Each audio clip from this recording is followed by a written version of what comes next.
Hi! Hello! నమస్తే. Welcome to our channel. నేను మీ సిరి. ఈరోజు మనం చెప్పుకోబోయే కథ 'ఏకాంత మంత్రం' పార్ట్ 50. కథలోకి వెళ్ళే ముందు వీడియోని లైక్ చేయడం మర్చిపోకండి. హైప్ చేసి వీడియోని స్టార్ట్ చేయండి. దేవుడికి దీపం పెట్టి మనసారా నమస్కరించుకున్నాక అర్జున్, సాహితి వేరు వేరు గదుల్లోకి వెళ్ళిపోయారు. చీర మార్చుకుని బెడ్ మీద వాలిపోయింది. పక్కనే ఉండి సాహితీతో మాట్లాడుతోంది సుప్రజ. అన్నిటికీ తలాడించింది. అమృత కాఫీ కప్‌తో సాహితీ గదిలోకొచ్చింది. అమృత, నేను తీసుకొస్తాను కదా అని సుప్రజ అంటుంటే, ఇప్పుడు నేను తెస్తే ఏమైంది అంటూ లేచి కూర్చున్న సాహితీకి కప్ అందించి పక్కనే కూర్చుంది అమృత. సాహితీ తల నిమిరి, ఎప్పటినుంచో సాహి నా కోడలైతే బాగుండనుకున్నాను. ఎంత సంతోషంగా ఉందో మాటల్లో చెప్పలేను, అమృత ఆప్యాయంగా అన్నది. ఆ మాటకి సుప్రజలో ఉన్న అంతో ఇంతో దిగులు మటుమాయమైపోయింది. అమృత మెడ చుట్టూ చేతులు వేసి భుజం మీద తలవాల్చింది సాహితి. సాహితిని రెస్ట్ తీసుకోమని చెప్పి అక్కడి నుంచి వచ్చేశారు. కళ్ళు మూసుకోగానే చిరునవ్వుతో ఉన్న అర్జున్ ముఖం ఆమె కళ్ళ ముందు మెదిలింది. క్షణాల్లోనే నిద్ర పట్టేసింది. ఇంట్లో ఉన్న బంధువులని తప్పించుకొని సాహితీతో మాట్లాడడం వీలు కావడం లేదు అర్జున్కి. సాయంత్ర సమయంలో చాలా వరకు అందరూ వెళ్ళిపోయారు. సుప్రజ కూడా సాహితీతో చెప్పి ఇంటికి వెళ్ళింది. కారణం తన ఇంట్లో ఉన్న సాహితి, నానమ్మ, సాహితి అత్త, పెద్దమ్మలు అందరూ ఉండడంతో ఆవిడ వెళ్ళిపోయింది. అసలు ఎంత విచిత్రంగా ఉంది తనకి. అప్పగింతలే లేకుండా తల్లిదండ్రి తనతో పాటు వచ్చేశారు. కనీసం వెళ్ళేటప్పుడు కూడా అంతే వెళ్ళారు. మరొక ఇంటికి కోడలుగా వచ్చిన భావనే లేదు తనకి. తనలాంటి అదృష్టం మరెవరికి దక్కుతుంది? తను ఏదో మాయలో ఉన్నట్టు ప్రకృతిని గమనిస్తోంది. ఇంట్లో వాళ్ళంతా మరుసటి రోజు వ్రతానికి ఏర్పాట్లు చేస్తున్నారు. అందరిలో ఉండలేక కాసేపు కూర్చుని లోపలికొచ్చేసింది. మైత్రి అంతవరకు ఉండి అప్పుడే వెళ్ళిపోయింది. కిటికీలో నుంచి బయటకు చూస్తోంది. గువ్వలు గూళ్ళకి పయనమవుతున్నాయి. సంధ్యాతెర మీద సూర్యుని వెలుగు సరికొత్తగా కనపడుతోంది. చల్లగాలి తన ముఖాన్ని తాకుతోంది. రెండు బలమైన చేతులు ఆమె నడుముని చుట్టేశాయి. ఆ స్పర్శ ఆమెకి సుపరిచితమే. మొదట కాస్త కంగారు పడినా ఆ తర్వాత అది ఎవరితో అర్థమై తనకు ఆనుకొని ఉన్న అతని ఛాతీ మీద తలవాల్చింది సాహితి. ఆమె పాపిట్లో అతని పెదవులు నిలిచాయి. మరోసారి చల్లగాలి వాళ్ళిద్దరినీ తాకింది. సాహితి మరింత పరవశంగా కళ్ళు మూసుకుని ఉంది. అతని సాంగత్యంలో సర్వం మర్చిపోయినట్టుగా ఉండిపోయింది సాహితీ నందన. సాహి, మెల్లిగా పిలిచాడు అర్జున్. అంతే మెల్లిగా పలికింది. ఏం ఆలోచిస్తున్నావు అని అడిగాడు అర్జున్ ఆమె చెవి దగ్గర. ఏమీ ఆలోచించట్లేదు. తల కొద్దిగా పక్కకి తిప్పి అతని కళ్ళవైపు చూసింది కళ్ళెత్తి. గదిలోనే ఉన్నావేంట్రా, బయటికి అని అన్నాడు అర్జున్. అందరూ ఉండేసరికి ఇబ్బందిగా అనిపించింది అని చెప్పింది. వెళ్ళిపోతున్నారు, అందుకే అమ్మ నిన్ను పిలుస్తోంది. ఆమె తన వైపు తిప్పుకున్నాడు అర్జున్. ఒకసారి ఆమెను కళ్ళారా చూసుకున్నాడు.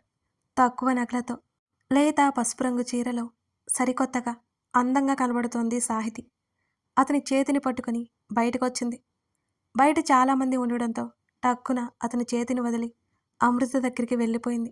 అర్జున్ అక్కడి నుంచి వెళ్ళి మధు వాళ్ళ దగ్గర కూర్చున్నాడు. మైతూ, కుదురుగా కూర్చోవా? హాల్లో హడావుడి చేస్తున్న మైత్రి దగ్గరికి వెళ్ళింది సాహితి. వచ్చావా, రరా, వెళ్ళిపోయేవారు నిన్ను చూడాలి అంట అంది మైత్రి నవ్వుతూ. మైతూ, నువ్వు వెళ్ళి కూర్చో, ఆంటీతో పాటు నేనుంటానులే అని అంది సాహితి. అప్పటికే కాస్త అలసటగా అనిపించడంతో తల ఊపి అక్కడి నుంచి వెళ్ళి మధు పక్కన చతికిల పడింది మైత్రి. వెళ్ళిపోయే వాళ్ళంతా సాహితీతో అమృతతో చెప్పి వెళ్ళిపోతుంటే ఆడవాళ్ళకి సాహితీ చేత చీరలు అందిస్తోంది అమృత. ఓపిగ్గా వాళ్ళందరికీ వాళ్ళ ప్రశ్నలకు సమాధానం చెబుతోంది చిరునవ్వుతో. గడ్డం కింద చేతిని పెట్టుకుని ఆమెనే చూస్తూ కూర్చున్నాడు అర్జున్. మధు కళ్ళతోనే అర్జున్ని మైత్రికి చూపించాడు. అర్జున్ తన అక్క పిలవగానే ఉలిక్కి పడ్డట్టు తల తిప్పి చూశాడు అర్జున్. ఏంటి మైతూ, తడబాటుగా అన్నాడు. కాఫీ ఏమైనా కావాలా? మేము ఇస్తే తీసుకుంటావా, లేక నీ భార్య చేతి పెట్టించుకుని తీసుకురావాలా? కళ్ళు ఎగరేసింది మైత్రి నవ్వుతూ. మైతూ, నువ్వు కూడానా? అతను నవ్వేశాడు. ఇవాళ ఒక్కరోజు ఆగు బావా, ఆ తర్వాత నీ పక్కనే ఉంటుందిలే సాహితి, మధు నవ్వుతూ అన్నాడు సరదాగా. నేను అడిగానా మధు అని అన్నాడు అర్జున్. నువ్వు అడక్కపోయినా నువ్వు కోరుకునేది అదే కాబట్టి చెప్తున్నాను. ఏం మైత్రి అని మధు అన్నాడు. దొరికాను కదా, మీ ఇష్టం, ఇక ఆడుకోండి అని అర్జున్ అంటుంటే మావయ్య అంటూ అర్జున్ ఒడిలోకి వచ్చి కూర్చుంది స్వీటీ. స్వీటీని ఎత్తుకుని బుగ్గ మీద ముద్దు పెట్టుకున్నాడు అర్జున్. అర్జున్ చెంప మీద తిరిగి ముద్దు పెట్టి, మావయ్య నాకు ఐస్ క్రీం కావాలి, ఎక్కడ తల్లి వింటుందేమోనని అర్జున్ చెవిలో గుసగుసగా చెప్పింది స్వీటీ. పద ఫ్రిడ్జ్లో ఉంది అని అన్నాడు అర్జున్. మమ్మీ చూస్తే లాక్కుంటుంది మావయ్య, మమ్మీకి తెలియకూడదుగా అంది స్వీటీ అదేదో సీక్రెట్ లాగా చెయ్యి అడ్డుపెట్టి మరీ అతని చెవిలో చెప్తూ. మరి ఎలా అయితే అన్నాడు అర్జున్. నువ్వు ఐస్ క్రీం తీసుకుని ఎవరు చూడకుండా నాకు ఇచ్చే మావయ్య మెరిసే కళ్ళతో అర్జున్ వైపు చూస్తూ అంది స్వీటీ. స్వీటీ వైపు చూసి ఏదో తట్టినట్టుగా, మనం ఒక పని చేద్దాం స్వీటీ. స్వీటీ చెవిలో అలాగే గుసగుసగా చెప్పాడు. ఏంటి మావయ్య అది, అలా చేస్తే ఐస్ క్రీం తినొచ్చా అని అడిగింది కళ్ళు తిప్పుతూ. తినొచ్చు, మీ మమ్మీ కూడా చూడకుండా మంచి ప్లాన్ చెప్తా అని అన్నాడు అర్జున్. ఏంటది, స్వీటీ ఆనందం ఎక్కువైపోగా అడిగింది. అదిగో సాహి అత్త ఉంది కదా, ఆ అంటూ సాహితీ వైపు చూసింది స్వీటీ. అప్పటికే సాహితీ గంట నుంచి అక్కడ నిలబడి ఉండడంతో ఆమెకి ఇబ్బందిగా ఉందని అతనికి అర్థమైపోయింది. అక్కడ ఉన్న వాళ్ళు ఏదో మాట్లాడుతుంటే సమాధానం చెప్పలేక తల మునకలైపోతోంది. సాహితీకి ఎక్కువ మందిలో ఉండడం ఇబ్బంది అని అతనికి బాగా తెలుసు కూడా. సాహి దగ్గరికి వెళ్ళి ఐస్ క్రీం కావాలి అని చెప్పు, మీ మమ్మీకి చెప్పొద్దు అని చెప్పు, సాహి నీకు ఐస్ క్రీం తెచ్చి ఇక్కడి నుంచి తీసుకెళ్తుంది, నువ్వు ఐస్ క్రీం తినొచ్చు, మీ మమ్మీ కూడా చూడదు అని అర్జున్ చెప్పాడు. తనకి ఐస్ క్రీం తినడమే కావాలి కాబట్టి, తన తల్లికి ఐస్ క్రీం తిన్నట్టు ఏమాత్రం తెలియకూడదు కాబట్టి, అదే కదా స్వీటీకి కావాల్సింది. అర్జున్ చెప్పడం ఆలస్యం అతడి ఒడిలో నుంచి కిందకి దూకి సాహితీ దగ్గరికి వెళ్ళి కాళ్ళు చుట్టేసింది. అక్కడ అందరూ చూపులు స్వీటీ మీదకి మళ్ళే. ఎత్తుకో అన్నట్టు చేతులు చాపడంతో సాహితీ ఎత్తుకుని బుగ్గ మీద ముద్దు పెట్టుకుంది. అర్జున్ చిన్నగా నవ్వుకున్నాడు. అర్జున్ చెప్పినట్టే అందరి ముందే చెప్పింది స్వీటీ. సరేరా అంటూ అక్కడి నుంచి స్వీటీని కిచెన్ వైపుకి తీసుకెళ్ళింది సాహితీ. ఆ తర్వాత ఐస్ క్రీం తీసుకొని స్వీటీని తీసుకొని తన గది వైపుకి నడిచింది.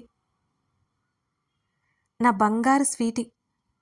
అక్కడ నిలబడి కాళ్ళు నొప్పులు వచ్చాయి తెలుసా. స్వీటీ బుగ్గలు పునుకుతూ బెడ్ మీద కూర్చోబెట్టుకుని ఎదురుగా కూర్చుంటూ అన్నది సాహితీ. మామయ్య నేను ప్లాన్ చేశాం తెలుసా, కళ్ళు తిప్పుతూ గొప్పగా చెప్పి ఐస్ క్రీంని మూతి నిండా రాసుకుంటూ తిన్నది. ప్లానా అని అడిగింది స్వీటీని సాహితీకి ఏం అర్థం కానట్టు. ఆమె కూడా మెల్లిమెల్లిగా ఐస్ క్రీం తింటోంది. అవునన్నట్టు అర్జున్ చెప్పిన మాటలు సాహితీకి చెప్పింది స్వీటీ. అతని ఉద్దేశం ఏంటో అర్థమై చిన్నగా నవ్వుకొని అతనికి మనసులోనే కృతజ్ఞతలు తెలుపుకుంది. ఆ రోజు అలా సంబరంగా సంతోషంగా గడిచిపోయింది. తర్వాత రోజు వ్రతం అయిపోయేసరికి మధ్యాహ్నం సమయం అయిపోయింది. అరకొరగా ఉన్న బంధువులు కూడా ఆ రోజు వెళ్ళిపోయారు. మధ్యాహ్నం భోజనాలు కూడా అయిపోయిన తర్వాత ఇంకో 3 రోజుల నుంచి విశ్రాంతి లేకుండా ఉండడంతో అందరూ అలసిపోవడంతో మంచి కునుకు తీయసాగారు. సాయంత్రం తల్లి పిలుపు వినిపించి నిద్రలో నుంచి మేల్కొంది సాహితి. సాహి, అలసటగా ఏమైనా ఉందా కూతురు పక్కన కూర్చొని అడిగింది సుప్రజ. అదేం లేదమ్మా, చాలాసేపు పడుకున్నాను కదా, హాయిగా ఉంది అని సాహితి నవ్వింది. ఇప్పుడు నువ్వు అర్జున్ గుడికి వెళ్ళాలి, ఆ తర్వాత మన ఇంటికి వెళ్ళిపోతాం, ఓ 3 రోజులు అక్కడే అని సుప్రజ చెప్పింది. అవునా సరే, నేను వెళ్ళి స్నానం చేసి వస్తాను. అయితే నాకు ఏం కట్టుకోవాలో తెలియట్లేదు, నువ్వే తీసిపెట్టు, మళ్ళీ మైత్రిని కూడా తీసుకురా, చీర కడుతుంది అని చెప్పింది సాహితి. కూతురు నిండుగా కొత్తగా కనబడుతుంటే అలాగే చూసి సరే అన్నది సుప్రజ. ఇంకెప్పుడు చీర కట్టుకోవడం నేర్చుకుంటావు నువ్వు, కుచ్చిళ్ళు పోస్తూ అంది మైత్రి.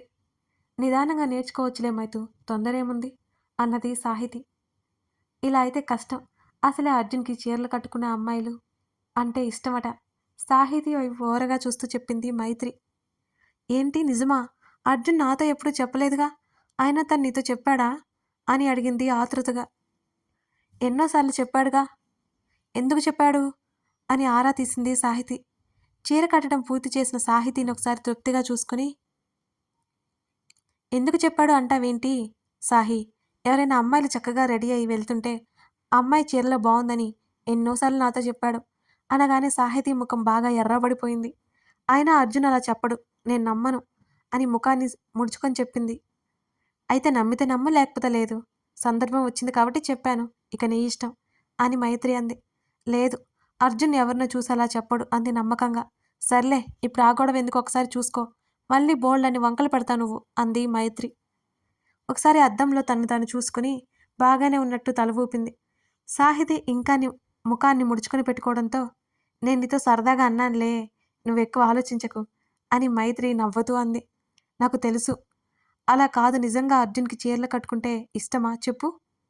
ఏమో, వాణ్ణే అడుగు, నాకెప్పుడు చెప్పలేదు. అక్కవి ఆ మాత్రం తెలీదా? అక్కలకు తెలియదు, భార్యలకే తెలిసేది. సాహితీ తలలో పువ్వులు పెడుతూ అంది మైత్రి. అర్జున్కి తన భార్య అలా ఎవరైనా అంటే తనకెందుకో ఎంత సంతోషంగా ఉంటుందో. అదేంటి, మీరెవరూ రారా? అయోమయంగా చూసింది సాహితి. మీరు వెళ్ళి త్వరగా దర్శనం చేసుకుని వచ్చేయండి, గంట లోపల రావాలి మరీ చెప్పింది అమృత. అర్జున్ కారు హార్న్ కొడుతుంటే దిగులుగా వెళ్ళి కూర్చుంది. బైక్లో వెళ్ళే వాళ్ళం కదా, బిక్కమొహం వేసుకుంది సాహితి. అయితే వెళ్దామా అని అడిగాడు. వద్దులే, ఇప్పుడు మళ్ళీ వెనక్కి వెళ్ళడం ఎందుకో, మా అమ్మ మళ్ళీ గొడవ చేస్తుంది అని నీరసంగా అన్నది సాహితి. ముందుకు వాలిపోకుండా స్ట్రైట్గా వెనక్కి కూర్చో, ఆ ఫీలింగ్ రాకుండా ఉంటుంది అని అన్నాడు అర్జున్. వెనక్కి వాలి కళ్ళు మూసుకుంది సాహితి.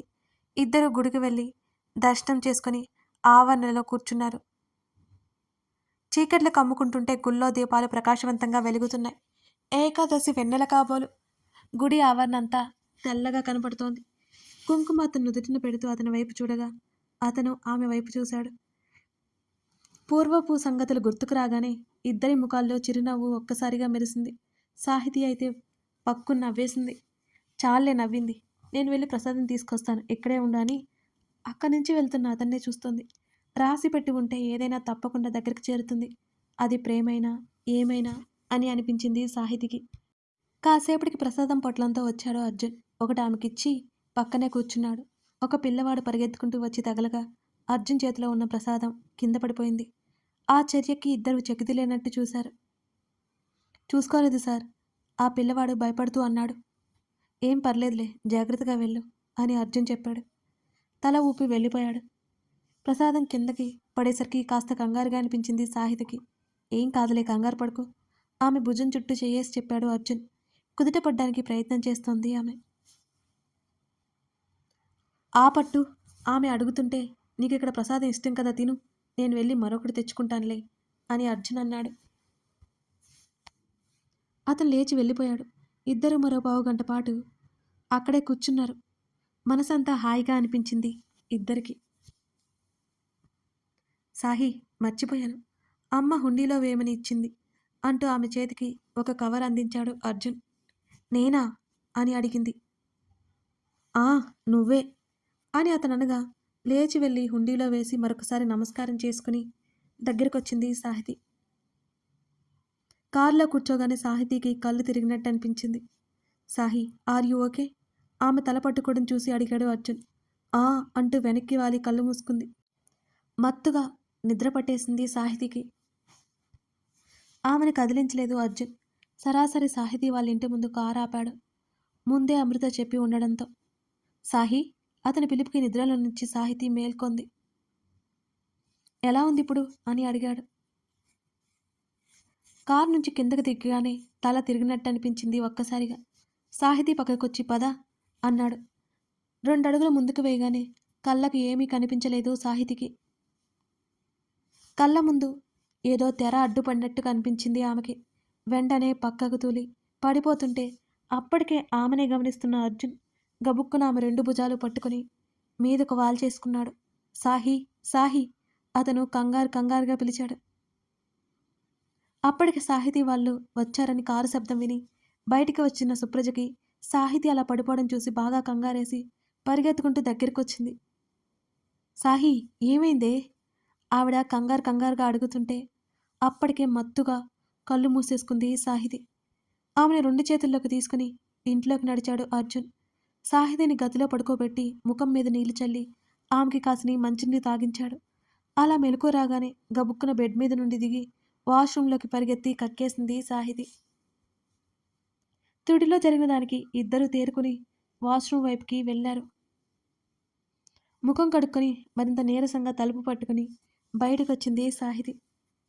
తన కళ్ళకి అర్జున్, తన తల్లి మసకగా కనిపిస్తున్నారు. అర్జున్ చేతిని ముందుకు చాపింది, అతన్ని అందుకోవాలి అన్నట్టుగా. ఆమె ముంజేతిని పట్టుకొని మరొక చెయ్యి ఆమె భుజం చుట్టూ వేసి, సాహి ఎలా ఉంది అంటూ ఆమెను తీసుకెళ్లి బెడ్ మీద కూర్చోబెట్టాడు. తలా తిరుగుతున్నట్టుగా ఉంది అర్జున్. కక్కొచ్చేస్తోంది. ఆమె వెనక్కి వాలి కూర్చుని చెప్పింది. సుప్రజకి అర్జున్కి కారణం ఏంటో అర్థమైనట్టు అనిపించింది. బహుశా కారులో రావడం వల్లే సాహితికి ఇలా అయిపోయిందేమో అనిపించింది. అర్జున్ కూడా అవునన్నట్టుగా తల ఊపాడు సుప్రజ మాటలకి. సరే కాసేపు రెస్ట్ తీసుకో అని అన్నాడు. అతన్ని చూస్తూనే కళ్ళు మూసుకుంది సాహితి. కాసేపట్లోనే ఆమె నిద్రలోకి జారుకుంది. కథ కొనసాగుతోంది. ఈ ఎపిసోడ్ చదివాక మీకేమర్థమైందో చెప్పండి. అంటే ఈ ఎపిసోడ్లో కూడా ఒక సస్పెన్స్ ఉందన్నమాట, అందుకే అడుగుతున్నాను. మొత్తానికి మనం 50 భాగాలు ఏకాంత మంత్రం పూర్తి చేసుకున్నాం ఇవాల్టికి. మీ అందరికీ కథ నచ్చినట్లయితే లైక్ చేసి కామెంట్ చేయడం మర్చిపోకండి. ఇంకా ఎవరైనా సబ్స్క్రైబ్ చేసుకుని వాళ్ళుంటే తప్పకుండా సబ్స్క్రైబ్ చేసుకొని సపోర్ట్ చేయండి. Thank you for watching this video.